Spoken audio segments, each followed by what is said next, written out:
Well, we're going to continue our look at Nelson Mandela's legacy, and to help us do that, I want to welcome to the panel this morning, CBS This Morning co-host Gayle King. Usually I'm sitting on her set, but today we're thrilled to have her here with us on Face the Nation. Lorraine Miller, who I must say is an old friend of mine from way back in Texas. She's now the interim head of the NAACP. We welcome her to the broadcast. Gwen Ifill, the co-anchor of PBS NewsHour, the moderator of Washington Week, and Michele Norris is the NPR host and special correspondent. And way up there in New York, Rick Stengel, the former managing editor of Time magazine. They have put out a special issue honoring Mandela this week. Rick also worked closely with Nelson Mandela on his biography and wrote the book Mandela's Way.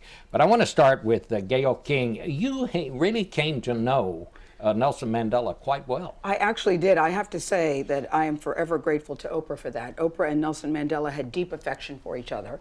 And because he thought so highly of her, he welcomed anybody that she introduced him to.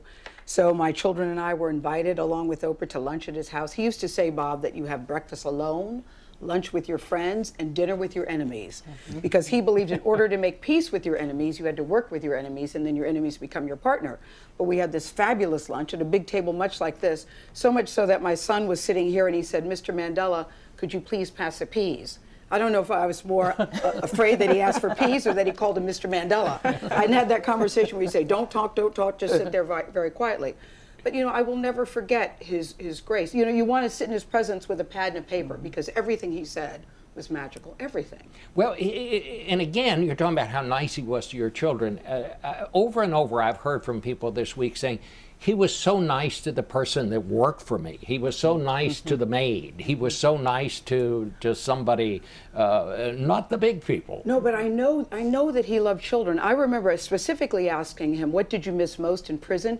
He said the sound and laughter of children is what he missed more than anything. And he couldn't wait till he got up to hear the sound and laughter of children. He had great affinity for kids. How do you think he was able to maintain this core that he had? I mean, 27 years. I mean, we hear our politicians talking about, oh, this is such a hard vote I have to take. I might get a primary opponent if I vote this way. I never heard Nelson Mandela express concern about possibly getting a primary opponent. No, and you never heard him complain. That's why it is so interesting to see the people in the streets, black people and white people together, on streets where people died, actually. You know, many times in South Africa, they sing and dance through pain. They sing and dance through their sorrow. So to see the blacks and whites together on the streets where people literally died for apartheid, it's because of Nelson Mandela. Rick, you worked with him so closely over a long period of time. When his passing finally came, how did you feel about that? You know, Bob, I mean, as Gayle knows, he hadn't really been himself for some years, so I think some of us felt like we had said goodbye earlier. But the other thing about being close to Mandela is that you cannot ever possess him. Everybody possesses him. And in fact, when I stopped working with him, back when the book was almost done, it was like the sun had gone out of my life. I mean, I was in mourning there for a couple of years. So, and I know that's how lots and lots of people felt. Lorraine, you and I have known each other for so long, back when you worked for Jim Wright when he was Speaker of the House and the other speakers, and you were on the Hill. You were there when the sanctions legislation came along. The House passed, and Congress passed a bill to put sanctions on South Africa, and then President Reagan vetoed it. The Congress overrode that veto, one of the few vetoes that was ever overridden. Huge. It was huge. It was a time, rarely do you see them rise up and really get engaged in something. And given the protests, a lot of members were going to the South African embassy. The NAACP was involved with the protests at the South African embassy. So you saw a groundswell of protest and righteous indignation. Do you think that was because of Nelson Mandela himself, or just because the issue, people were beginning to understand how wrong this was, what was happening? I think a lot of it was Nelson Mandela himself, because of his commitment. You were talking to Gayle about what fortified. I mean, it was his own personal commitment, I think, that made him so unique, and not in just this country, but in the world.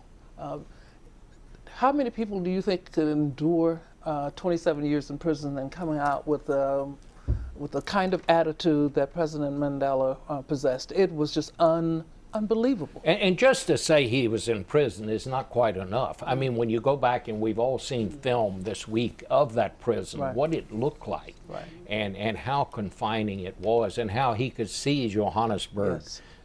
From the distance. when they yes, let him look out the window, as it yeah. were. It's just astonishing.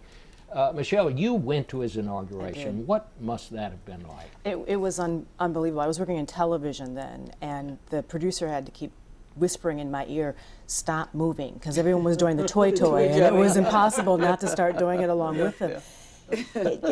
What you saw on full display there was his moral compass, Yes. and I think Yeah. that's what Yeah. maybe motivated Absolutely. Congress, what motivated so many of us. It's hard to underestimate how much anger there was among black South Africans and how much fear there was among white South Africans. And the fact that he had his former warden there at the inauguration, the fact that he was reaching out a hand and an olive branch, made it made such a difference in that country and really in the rest of the world. And there's one thing that I think is an important nuance, though, that we need to understand, is people say he wasn't bitter. People who were closest to him say he actually was bitter. Really? He spent Rick Stengel says that. he spent 27 years. That's 10,000 days, more than 10,000 days in prison. He didn't hear the voice of children. His marriage suffered. His friendship suffered. But to understand his magnificence, you need to understand that he was bitter, and he did battle with his anger, and he won. And that's one of the most important lessons, I think, for all of us. That's a very important point to make. Gwen, you saw all of this. You saw American attitudes toward South Africa. You saw them change. What do you think? What do you think the attitudes are today? Well, I think American attitudes are not necessarily in sync with what South Africa is going through right now. Nelson Mandela was kind. He was visionary. He was bitter and managed to bite his tongue for decades. But he also was a very shrewd and steely politician. And he did what he needed to do in order to take his country where it needed to go. So if that meant that he had to be in league with Fidel Castro, which got him in trouble as a revolutionary, he would do that. But he would go to Sweden and say what they needed to hear. He would come to the United States and ally himself with the U.S. civil rights movement. And then he brought it home. And as a result now, South Africa, which still has troubles, which still has 30% unemployment, in which this rainbow nation doesn't exactly exist the way we like to think it does, is now left in the with the absence of him to look at their current leaders and their future leaders and realizing nobody quite measures up.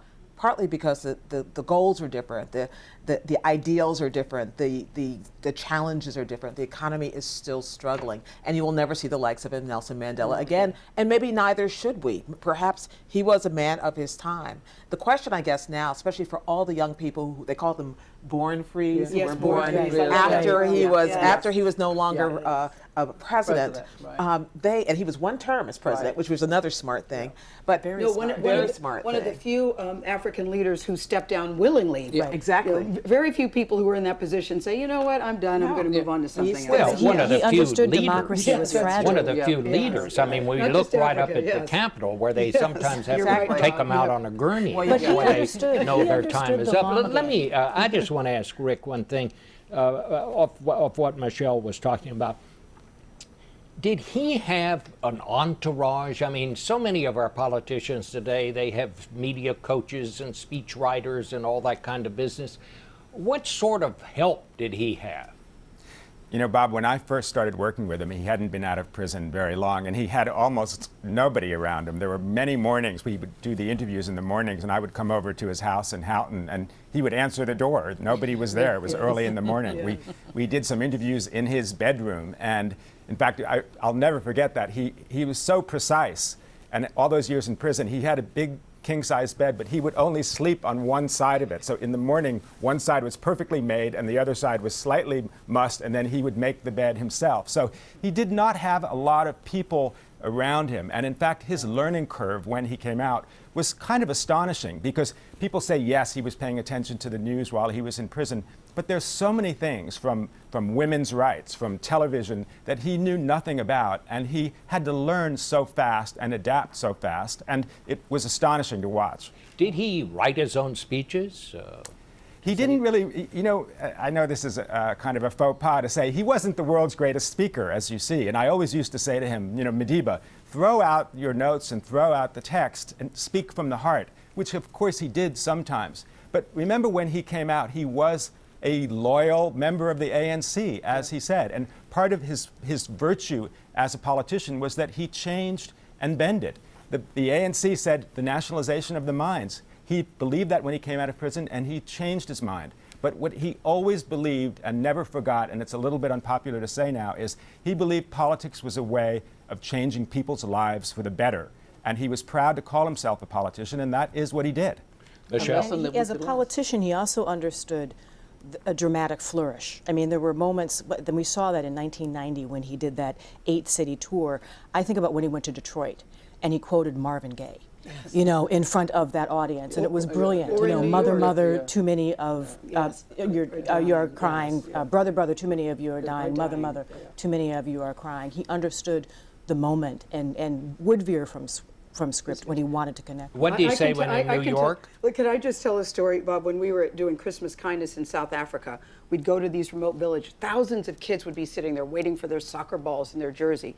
And a local politician went on for an hour about political theory. Madiba was about to speak. He got up and did Twinkle, Twinkle, Little Star, and then sat down. He knew the beauty of an audience. Yeah. And we were at Christmas Kindness at his house in Kunu.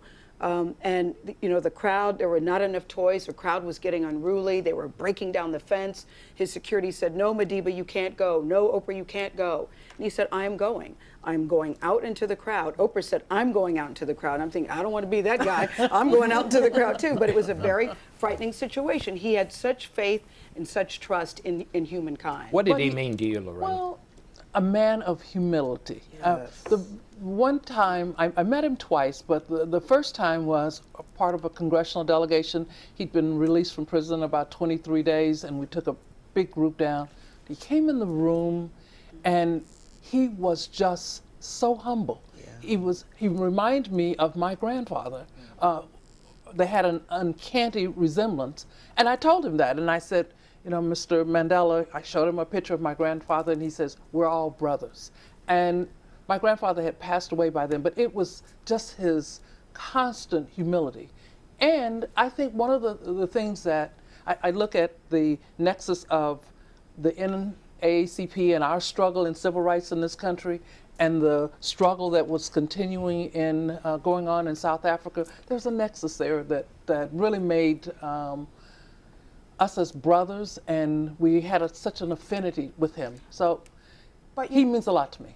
But you know, I think we would miss an opportunity if we treated everything that he accomplished, everything he was, as something that we look back on, as the past. In fact, he left homework for us to do. Yes, he did. He left Very nice, not only Gwen. in South Africa, but also for us here. How do we relate? I mean, the things that we get upset about, that we don't speak to people about, the fights we have, when look what he forgave, look how he reconciled. The Truth and Reconciliation Commission in South Africa is still one of the most amazing things that's ever happened on the world stage. That accusers could face their accused and actually do something about it. He and Desmond Tutu created that possibility, and he left that work for us to do. Here, the lesson we should take from that as well as there. And he focused on truth.